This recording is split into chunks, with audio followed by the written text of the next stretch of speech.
Hello, this is the second part of the Analysis 2 assignment where we will just be going over the PSA video we made and kind of, pointing out all the persuasive techniques as well as defining them and pointing out where in the video we put them.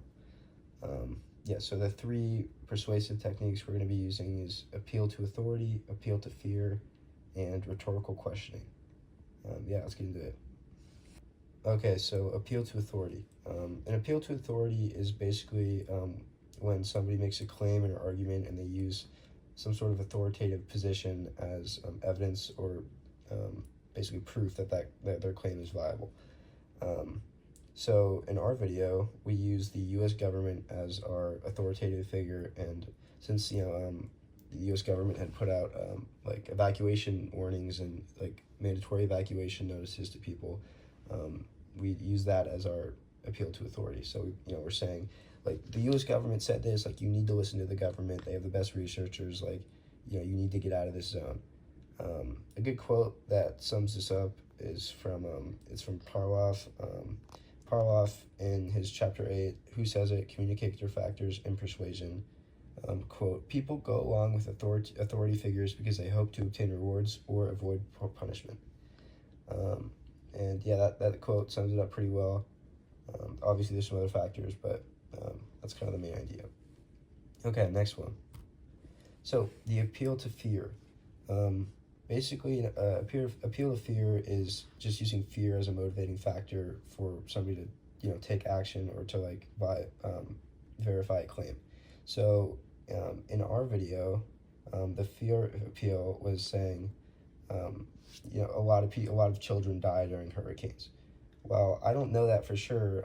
If a parent heard that who was about to go into a hurricane and didn't know any better, I think they would be, at least a little bit worried that something might happen to their kids.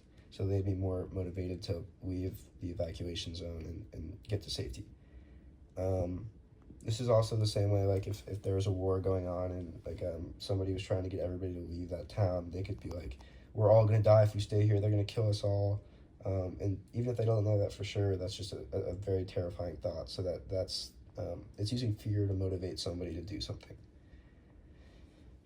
A good quote that really describes this is it is from Aaron K. Maloney's book, Fear Appeals and Persuasion, a review and update of the extended parallel process model.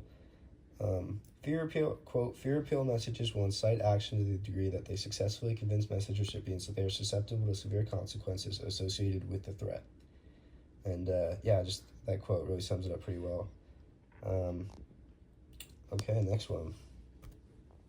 So, rhetorical questions. A rhetorical question is a question that is not necessarily meant to get an answer, but it's more to prove a point by the asking of that question. So, some examples of that would be like, are you crazy? If somebody says that to you, they don't really care what your answer is. They're just trying to make a point that they don't believe you, or they think you're not right. Or are you kidding me? That's another one. A good quote that describes this is Parloff describes it in chapter 2 of his book, Historical and Ethical Foundations, where he says, rhetorical approaches offer intriguing insights on the basic arguments employed in contemporary persuasion. That kind of sums it up. In our video, we use this as a, we said that, do you want your children to die? And although, most families, if not all families, would not want their children to die, it's basically saying, like, look, like, you need to, if you don't want this to happen, do this. And, it's a fallacy because it doesn't, we don't think that, we don't actually think that you want your kids to die. We just are trying to make a point across that, we want you to get out of here. We want you to get to safety. And, it's not, so, that's one of the ones we did. These are the sources we used. We drew two quotes from Perloff's book, and we drew one quote from Maloney's book.